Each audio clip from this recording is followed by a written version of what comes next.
Hey guys, you're born into a family that views you as a chess piece, a movable asset. If fortune smiles, you're from a modestly noble house. If not, you're royalty, which sounds grand, but means your life is less your own. The higher your station, the more your marriage becomes a political maneuver, and the sooner you're shipped off in silk slippers to become someone's wife. It's backward, yes, but that's the game. Before you're old enough to understand love, adults are already whispering about betrothals, dowries, land claims, and bloodlines. Everything except who you are or what you dream of. You're maybe 12, perhaps 13 if your father's feeling generous. You got a vague sense of how babies happen, but not the maturity to consent to being part of it. One morning, your mother brushes your hair, her hands steady as she delivers the news. You're promised to a baron's second son. Your stomach churns. You've never met him. He's at least 20, probably older, with land, a strong family name, and an uncle who knows the archbishop. It's a great match, she says. You nod, pretending excitement, while mentally cataloging the dolls you'll have to leave behind. Tears would only stain your chemise, earning you a scolding for ingratitude. You sit quietly as the adults plan a celebration you don't comprehend. You're not invited to the table where the deal is sealed. That's men's business. Instead, you're sent to embroidery lessons, where girls gossip about dowries like they're stock prices. Your dowry is your price tag: land, livestock, coins, maybe some fancy linens. It's called a gift, but you sense it's payment for becoming someone else's burden. No dowry, no wedding. No wedding by 15, and whispers start. Is she sickly? Mad? Did she offend a bishop? Your name fades, replaced by wife of or lady of, depending on how many chickens your family threw in. You don't choose the wedding date, the dress color, or whether the groom arrives sober. You've likely never spoken to him. Maybe you saw him at a feast, the one with the patchy beard and a smile that felt like he was sizing up a horse. Historically, noble girls were betrothed as young as 7 or 8. The church set 12 as the minimum age for consummation, but enforcement was spotty. Some scholars argue these child marriages were symbolic contracts until maturity, but evidence shows many weren't just playing house. Sometimes, you're not just marrying for your father's gain.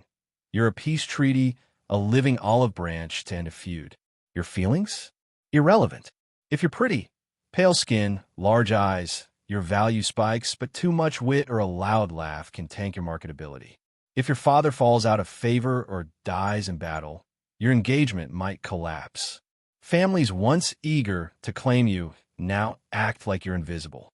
In brutal cases, you're sent to a convent, not for faith, but because you're expired stock at 13. Peasant girls fare no better, marrying young to live in a thatched cottage, expected to obey, bear children, and churn butter without complaint. So here you are, in your prettiest dress, standing like a statue while your family plans a future you dread. Your mother adjusts your veil, whispering, "Be strong." You nod because what else can you do? The wedding is weeks away, barely time to learn how to be a wife, whatever that means. You're taught to walk gracefully, keep your eyes down, and never speak unless spoken to. Vague instructions about the wedding night make you queasy, cloaked in euphemisms. Happiness isn't required. Your duty is to obey, marry, produce. You're a hinge, connecting doors that never quite close.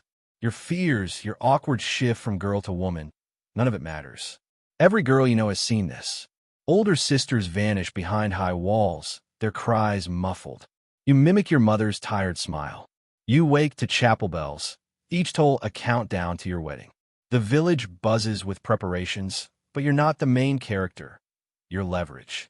Your father laughs with your future father-in-law over ale, sealing the union. They see you as a promise made, a debt settled, not a daughter. As a child, you imagine marriage like court songs. Knights, maidens, stolen kisses, flowers in your hair. Now, there's only the rustle of parchment as your father reviews dowry contracts. Your dowry includes 3 parcels of land, 2 milk cows, and your grandmother's hoarded silver coins, argued over, but included because the groom's side insisted. No man takes a wife without clear profit. You're an investment, valued for purity, family name, and your father's willingness to sweeten the deal. Love? Suspicious. A nobleman marrying for affection is peasant behavior. Your husband wants an air machine, pretty, young, obedient, silent. Your opinions, your hobbies, the song you hum, they're irrelevant. You go to a tavern for conversation. You're taught to speak softly, eat sparingly, avoid men's eyes unless they're your husband or a priest. You learn which herbs hide your scent. Men prefer you natural, despite their own aversion to baths. Your father warns you not to embarrass him. His concern isn't your safety or future, but the family's reputation. Marriages often settle debts. You were cheaper than war, more durable than gold. Some women fled, but most didn't succeed. Scholars note rare cases of couples growing fond over time, but fondness isn't freedom, and adapting to captivity isn't choosing it. Some fathers even rented daughters as temporary brides to settle debts, a vague, undocumented shame. Your groom arrives 2 days before the ceremony. He's nearly 30, red-faced, loud. He calls you fair and small, commenting on your hair like he's buying a dog. He doesn't ask your name. It bores him. That night, you lie awake, thinking of your bed, your mother's voice, your favorite orchard corner, all left behind. You'll belong to him legally. You've heard horror stories. A girl dying from wedding night injuries, another locked in a tower for refusing, one hunted down and punished for running. The sun rises, heedless of your dread, its rays slipping through your chamber window onto your mother's embroidered coverlet. Today, you're a bride, a sentence, not a celebration. You haven't eaten, not because of the corset's tight grip, but because your stomach is knotted. Outside, there's laughter, horses, servants shouting, joyful but not for you. The air in your room feels heavy, like wet wool. You're dressed in pale blue. White isn't common yet, stiff with brocade, pearls sewn into the hem, each one a cold bead of silence. Your veil hides your face, marking you as a parcel handed off. You knelt in chapel last night, praying for a fruitful union, but your mind wandered to what life might have been as a boy, free to go falconing, learn Latin, or stay unmarried. Your mother enters, her face composed, offering a smile that's more duty than joy. She kisses your forehead, adjusts your veil, and says, "He'll be waiting."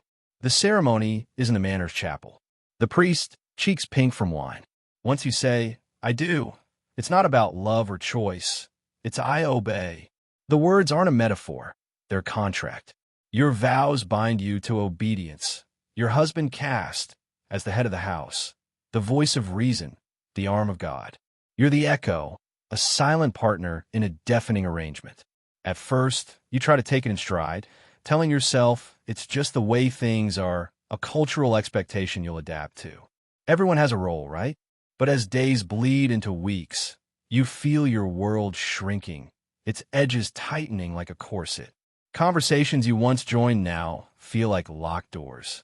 Men gather over maps and goblets, discussing estate matters, while you're ushered to the garden with the steward's wife and the cook's sister to chatter about poultry, linens, or the weather. The twist? Your husband isn't cruel, not like the horror stories of girls married to men with fists, tempers, or chains.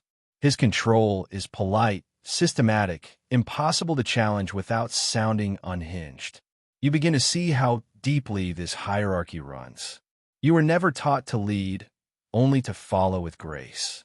When you try to speak with confidence, to servants, to the reeve, you feel the pushback, subtle but unmistakable. Smiles too polite, a murmured, "Of course, my lady," followed by them checking with your husband for what he really wants. It's not just you, it's the system.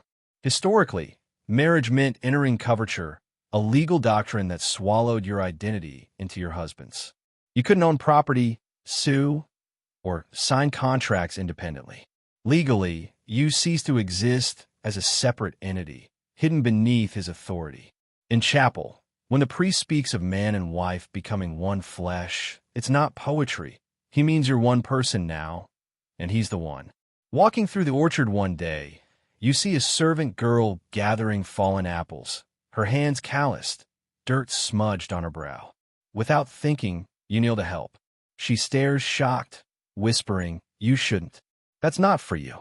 You blink, set the apple down, and she finishes in silence. Your life is now a maze of invisible fences. You can't pick fruit, speak first among men, write letters without approval, eat before your husband, or ride your horse alone, despite galloping freely since you were 8. Push back, and the world responds with baffled condescension. Why are you upset? You have a good husband, a warm home, a fine title, as if freedom doesn't matter. This cage demands you decorate it, hanging tapestries and polishing the bars. Frown too often, and whispers start. Is she barren? Disobedient? Ungrateful? Some scholars suggest a few noble women wielded soft power, manipulating restrictions through subtle influence, smiling at the right lord, praising the right sermon. But these were survival tactics, not victories. You can't win a game rigged against you. At night, your husband asks why you're so quiet, so distant. You're expected to be silent yet warm, obedient yet spirited, modest yet seductive, a contradiction wrapped in lace. You smile, say you're adjusting. He nods, satisfied, never asking what you're adjusting from. Maybe he thinks this is love, a wife who listens, agrees, manages the home, and stays out of politics. Romance, to him, means ownership. Loyalty means silence. He calls you lucky, and you believe he believes it. One afternoon, while sewing with the household ladies, a widow named Agnes shares a story about a friend who contradicted her husband publicly. He didn't speak to her for a month, she says, smirking into her stitches. She was lucky. Some men would have taken a switch to her. The women laugh, like it's an old joke. Your stomach twists. Later, you break a goblet in the hall. Your husband doesn't shout, just raises an eyebrow and says, "Careless, aren't we?" before walking away. The silence stings louder than any scolding. You wonder if that's the point. You think of your mother, her clenched teeth smiles, her habit of answering questions with questions. As a child, you thought it was elegance. Now you know it was armor. You didn't become a woman when you married. You became a ghost, a finely dressed, well-fed specter who smiles at guests, eats neatly, and never spills the salt. In bed, while your husband drones about hunting plans, you stay silent for half an hour. He doesn't notice or doesn't care. You're not expected to contribute, just to exist. Tomorrow, you'll rise, be bathed, dressed, paraded. You'll manage a staff you don't command, offer advice that's ignored, and pretend this is what you wanted. Your vows weren't promises. They were instructions. Your new home is a stone-walled manor, all arched windows and tapestries, with servants keeping it running like a well-oiled lie. From outside, it's the dream spun in courtly poems. Inside, it's a comfortable prison, a labyrinth where every path loops back to one truth. This place is his, not yours. Your chamber overflows with velvet cushions and carved furniture, but none of it feels like yours. You didn't choose a single item, not even the lavender oil on your dressing table, imported from a town you'll never see. The maids are polite. The steward's wife brings sweetmeats, yet you feel like a trespasser. You try to settle in with grace, walking the halls with purpose, inspecting the kitchen, complimenting the cook, speaking kindly to the heiress. You rehearse your role like an actor who never auditioned. When your husband's away, you're technically in charge, lady of the manor, a title that sounds powerful but isn't. You own nothing, not the lands, the house, or even your clothes, legally covered by him. The manor hums with routine.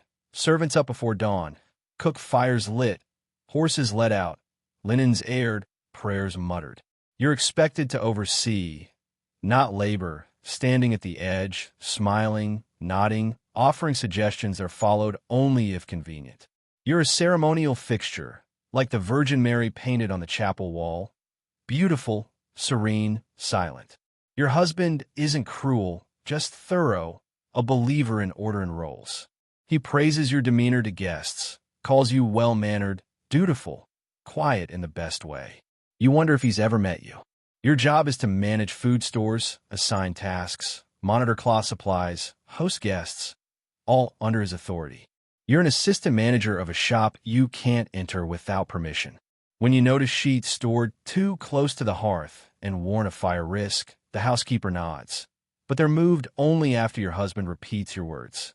You wonder if you should be grateful that he listens at all, but his praise feels like a pat for a well-behaved hound. One afternoon, you slip outside alone to walk the orchard's edge and clear your mind.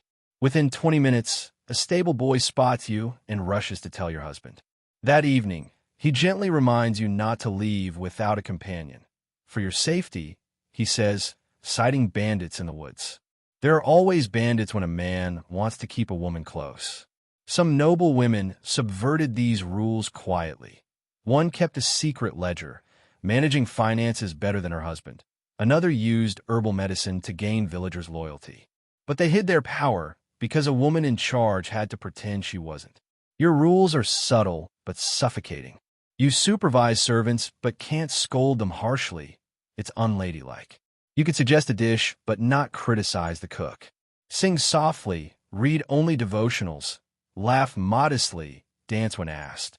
Every day is a tightrope of performative grace. Too stern, and you're arrogant. Too soft, and you're useless. The sweet spot is somewhere between invisible and charming, and no one tells you where. One evening, a guest, an older knight who rode with your husband's father, tells of a woman who rode into battle dressed as a man. Everyone laughs, not kindly. A beast in a bodice, the knight sneers, wiping wine from his beard. Your husband adds, God help the man married to that. You grip your fork, staring at your plate. Later, you pace your chamber, barefoot on cold stone, touching the walls as if they might yield. They don't. This house is beautiful. Polished floors, carved fireplaces, stained glass, but none of it is yours. No matter how wide the halls, your voice doesn't echo back. Medieval texts called an obedient wife a ghost in daylight. Present yet unnoticeable, efficient yet. If you don't produce a child soon, your value plummets. Not in some vague emotional sense, but as tangibly as spoiled meat or debased coins. Historical records show women return to their families for failing to conceive, discarded politely or otherwise, replaced by someone proven fertile. You understand now why some wives in childhood tales turn to prayers, potions, or darker means, not out of vanity, but fear, trapped in a role with no escape. One afternoon, in the solar, you overhear two maids whispering in the corridor. She looks pale, one says. Maybe she's expecting. The other replies, hopeful, almost admiring. Then the sting. If not, he'll tire of her. Your throat tightens, as if squeezed from within. Tire of you, like a worn cloak or chipped goblet. The pressure mounts. Your husband's demeanor shifts subtly. Where he once allowed you to skip a night in bed with a headache or excuse, now he insists. The longer we wait, the more people talk, he says. We must try harder. Try, as if your body is a barren field, the fault yours, not the blunt plow or his indifference to your comfort. Something heavier than sadness settles in. Resentment. Not just toward him, but the entire machine. The priest who blessed your womb without asking how you felt, your father who traded you like livestock, the women who smiled at your wedding while calculating your odds. You hide it, smile, nod, pray. But at night, alone with your breath and the creaking beams, you imagine a world where your body is yours, where bleeding isn't failure, where you can say no without consequences. You dream of being seen not as a potential mother or a fine match, but as a person with an inner life beyond her womb. The thought fades quickly. It's dangerous to linger. You're summoned to a minor feast for a cousin's knighting. You wear a dress padded at the stomach, just in case eyes are watching. They always are. Weeks pass. The bleeding stops. Your appetite returns. The bruises you never acknowledged fade. You smile and laugh on cue, hoping to perform well enough to avoid suspicion, to drift through your days like a polished ghost in a lovely dress. Maybe surviving is about passing quietly like mist, but that fragile illusion shatters when you speak up. It's innocent, almost trivial. You're sipping watered wine with two ladies from a neighboring manor, discussing herbs. The elder mentions rosemary for fever, and you casually note, lavender oil works better, but it should be boiled with honey first, or it'll upset the stomach. She pauses, then gives a tight smile. That sounds like something a wise woman would say. The words hang like smoke. You laugh, unsure if it's mockery or passive aggression, but the younger lady's sharp lip pins you. The dagger of Lady Clarice's words slips into the conversation so smoothly it barely disturbs the air. You don't flinch. You smile, saying your husband has always been fond of his men. Then excuse yourself before your hands betray you with a tremble. Alone, you collapse onto the edge of your bed, the weight of her tone sinking in. Not what she said, but how she said it, casual and certain, as if she's not spreading a rumor, but reminding you of a fact you've overlooked. So, now you know. He has someone else, perhaps several. The number doesn't matter. What stings is that you're here, in this finely appointed prison, managing his estate, guarding his name, stretching his grain, smiling through his absences, while he's out there, tangled in another woman's arms, murmuring poetry to someone free of grain taxes and prayer schedules. It's not a shock. Nobility rarely demands loyalty. Medieval marriage contracts often left room for such betrayals. Concubines were tolerated, unofficial wives ignored, mistresses unpunished unless they grew too bold or too pregnant. But knowing is sharper than suspecting. You stand, walk to the window, and let the cold air bite at your face, try to clear the fog of betrayal. You recall childhood stories, whispered by servants behind cupped hands. Lords taking comfort women on campaigns, ladies receiving trinkets from their husbands' lovers as silent apologies, noblemen housing mistresses in the same castle, just a different wing. Discretion was the only rule. As long as it stayed unspoken, it required no accountability. You were taught to be gracious, to accept that marriage is alliance, not affection, warned gently that men have needs and prying is unseemly. But tonight, in the cold dusk, you don't feel gracious, you feel used. You think of the nights spent awake, listening to the wind and the heart's crackle while he played soldier and lover. You've organized his records, smoothed his absences with your manners, nodded through prayers you no longer believe will shield you. And now you're expected to smile and let it pass. You don't smash anything, scream, or cry. Public grief isn't allowed. But inside, something hardens, not broken but crystallized, and your thoughts shift. You seek out Talia, the chambermaid who knows everyone's secrets, small, clever, always a step ahead. You don't ask directly, just let her talk, nudging with questions about the roads, the men, the camps. She confirms it. A red-haired girl from a village near the western ridge, young and pretty. Others, too, maybe a widow at the southern camp. You thank her, slip her a pouch of coins, and say nothing more. You try to tell yourself it's normal, expected, but you're not normal. You've grown sharp, capable, dangerous, more than the girl he married. You've memorized the manor's rhythms, read ledgers, watched like a hawk. And now you've been insulted, not privately but publicly. Lady Clarice knows, so others do too.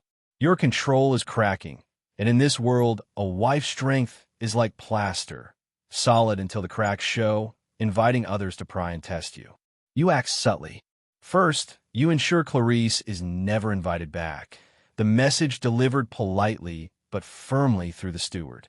Then, you assert your presence, inventorying the kitchen, guest chambers, wine cellar, rotating guards, cleaning the chapel, washing curtains, not with rage, but with quiet command. You remind everyone you're still the wife, still here. You write your husband a sharp letter, not mentioning the mistress, but asking when he'll return, noting taxes, low grain, and wolves in the forest, using his own language of urgency and legacy. His reply comes 2 weeks later, brief and apologetic, promising a swift return. You read it once, then burn it. It's not about bringing him home. It's about showing you can demand it. You're not competing with the mistress, but with the silence that lets her exist without consequence. You refuse to lose. The first time her husband calls her body is right, it's slipped into a casual conversation, not about love or desire, but about the steward's young, soft-spoken wife. Lucky man, he says. Wives are what we're owed, aren't they? Part of the order. He shrugs, half joking, but the words chill you. That night, His touch feels like opening a familiar door without knocking, not rough but unasked. He leaves, and you lie awake, not just sad but violated. The word doesn't exist in this century. Marital rape isn't a concept. In the church's eyes, your body is shared property, but shared is generous. It's his. Refusing is a sin, prideful, selfish, a threat to his virtue. Flinch, and the blame falls on you. You don't love him enough. You're barren, frigid, cursed. Everything is described in ownership. Your chamber, clothes, work, all his. Marriage wasn't a joining. It was absorption. You're not half a whole, but a vessel he believes he filled. You brace for him now, shoulders tensing when he enters, breath steadying when he brushes your arm. Your face is a mask, soft, responsive, just eager enough to avoid suspicion. But you're calculating, wondering how to bend this divine right to your body. You've heard fringe stories. A noblewoman faking illness to sleep alone, another drugging her husband with poppy wine, one claiming a lover's child as her husband's. Risky, but you don't want a lover, just your skin back. In the herb garden, you kneel. Beside the yarrow, fingers in the soil, nails darkening. The healer woman joins you, her hands slick with nettle oil, kneeling across from you. You don't speak plainly, no one does. Sometimes I wish for rest that cannot be interrupted. You murmur. She doesn't look up, just snips a mint stem and says, "There are teas for that. Steep them long," and the mind wanders far. You don't press for details. The next day, a pouch appears under your pillow, unlabeled, earthy, bitter, heavy with sleep. That night, you offer your husband his favorite warmed wine, sweetened just enough. He drinks, yawns, reaches for you, then stops, blinking as if the room has grown too wide. You smile. He mumbles about too much sun and falls asleep. You lie awake, not grieving but planning. You dose him gently, not every night, just enough to carve out silence, space, peace, a foothold. You refuse the red dress he likes. Lock your chamber door during the day. Take long walks in the orchard alone. Write letters you never send. Sing when no one listens. He doesn't notice or thinks it's charming, a woman's delicate moods, not worth correcting. Autonomy creeps in, dangerous and intoxicating. You see it elsewhere now. The steward's wife, silent unless spoken to, the kitchen girl with a bruise behind her ear, the maid sent away after sobbing in the solar. You recognize the signs. He owns you, but he's not the only one claiming ownership. Passing the priest's chamber, you hear him read, "Wives, submit to your husbands, as Christ is head of the church." You feel hatred for a holy man, a new sensation.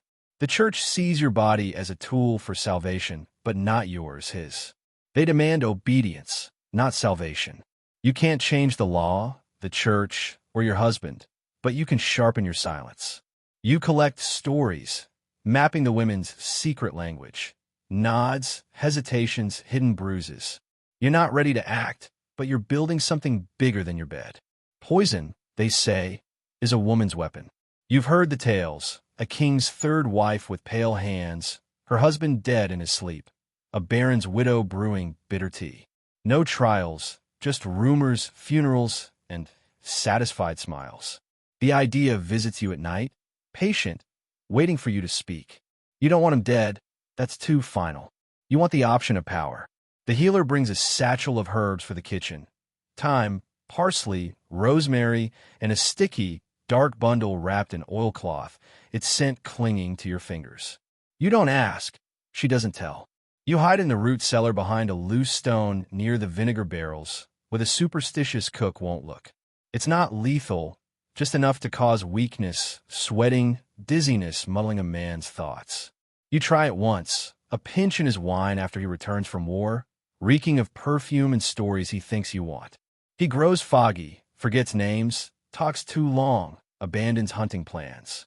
You play the doting wife, blaming overtiredness, dimming candles, soothing his temple. This is control, quiet, like embers that could burn a forest. You're careful, not repeating the dose immediately, memorizing his moods, his pride, his assumption you'll stay where he left you. You track the household's grievances, the steward's tax complaints, the cook's moldy grain, a kitchen girl's unwed pregnancy. Power pools in strange places, a maid who knows squeaky doors, a priest who drinks too much, old recipes and prayer books for things you shouldn't touch. You read them anyway. Knowledge is armor. Records tell of noble women using herbs, tinctures, even threats, a root left where a husband might see. One northern lady kept bees.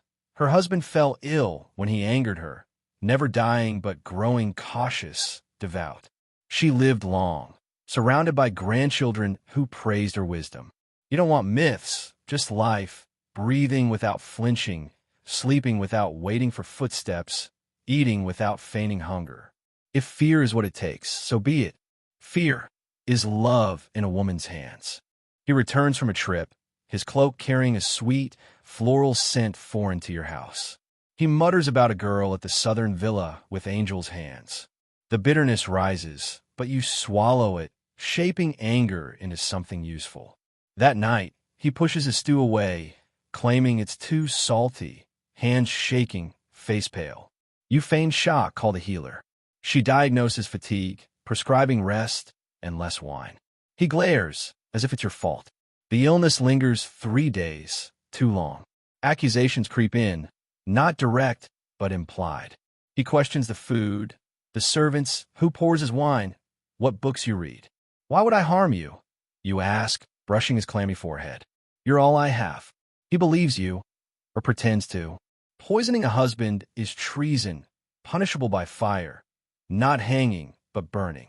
You imagine the smoke, the crowd, the men who smirked at your wedding, now tossing kindling. A woman's strength invites suspicion. If you weep, you're weak. If you endure, you're holy. If you resist, you're a witch. The servants' glances linger. Their nods lack enthusiasm. Gossip spreads. She walks too much at night. Lingers with the healer. You've done nothing provable, but innocence isn't armor. It's kindling. You withdraw, shorten walks, avoid the solar, laugh too easily, let him dominate conversations. It doesn't help.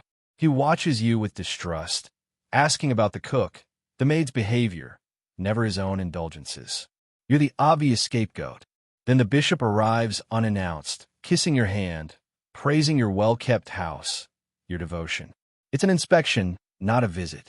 He meets your husband privately, their voices low and urgent. In the chapel, he demands your prayer books, questions your reading, offers confession. You decline, citing a recent confession. Spiritual rot begins quietly, he warns. You think of the rot in your marriage, your bed. Yes, Father, I believe it, you reply. The church spies on noble wives, expecting spiritual perfection. A barren womb signals sin, rebellion. You haven't conceived in over a year. The bishop leaves, but the household grows quieter, the chaplain more present. Your husband insists you kneel beside him for prayers he once slept through, reciting loudly, as if shouting God into the walls. You comply, but prepare, rehiding herbs, memorizing verses, dismissing a gossipy maid, drafting a letter to a northern cousin for refuge. This is survival. A clever woman doesn't wait for fire. She finds water. Your dress becomes punishment. Layers of linen, wool, velvet, bone, no longer status but a trap.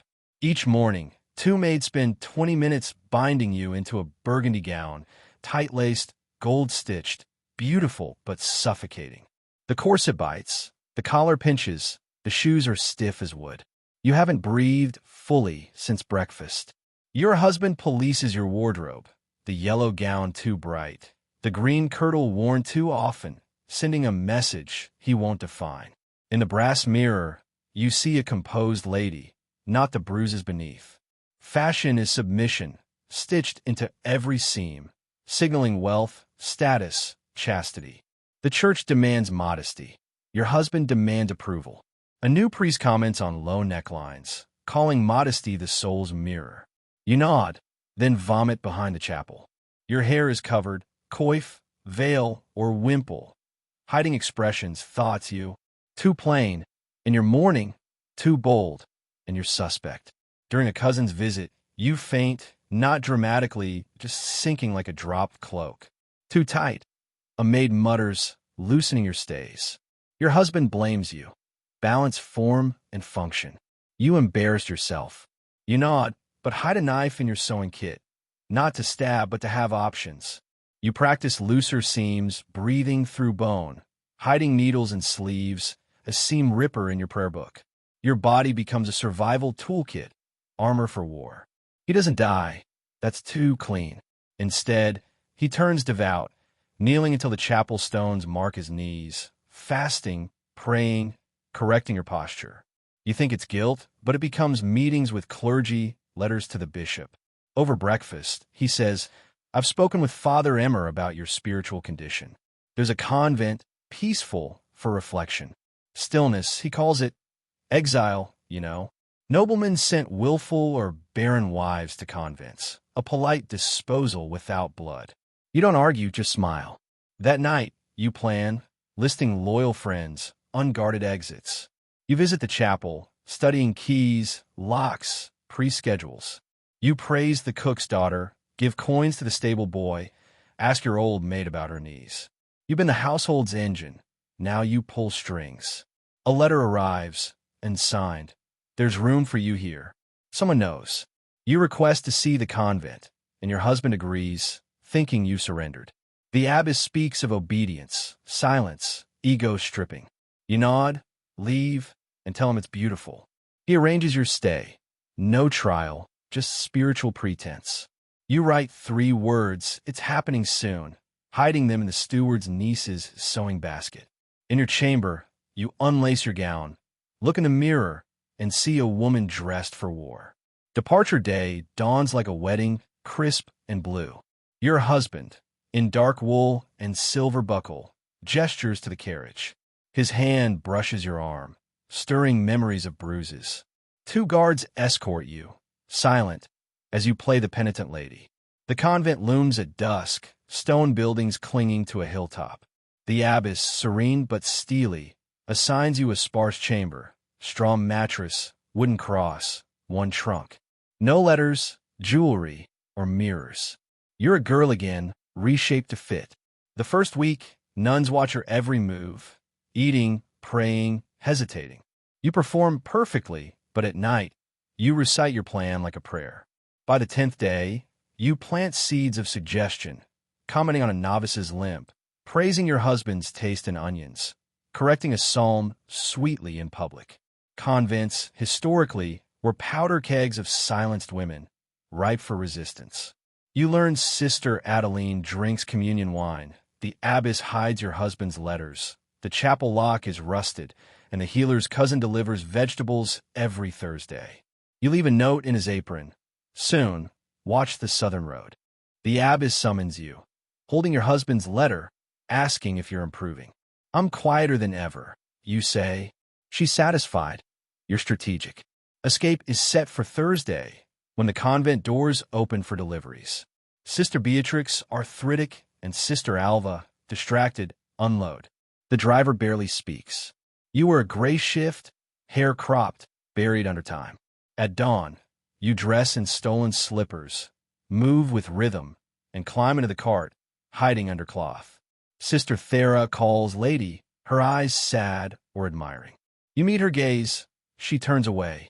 The cart moves, the gate opens, and you're outside. No bells, no shouts. An hour south, the driver taps the cart. You climb out, receiving bread, wine, a cloak, and directions to a horse 2 miles east. You ride to a forest cottage, where the healer waits, older but sharp. I expected you weeks ago, she says, offering bitter tea. You eat honest food, wear a laceless robe, and see yourself in water, older, tired, real. You sleep, exhaling years of tension. Survival isn't the end, it's a beginning. Winter bites early, wrapping the cottage in cold. You measure days by firelight and wind. No prayers, just trees whispering in rain. You sleep without corsets, eat without blessings, speak without fear, but freedom feels incomplete. You brace for orders that never come, leaving emptiness. The healer teaches herbs, marigold, foxglove, skullcap, showing which heal, which kill. You hold childhood memories like charms. Your dog's name, your mother's thread, snow on eaves. You laugh, burning your fingers on sap syrup, delivering a calf in rain. The healer asks his name. You don't answer. He's rot, and this is healing. Girls arrive, bruised, lying frostbitten. You feed them, clothe them, offer silence.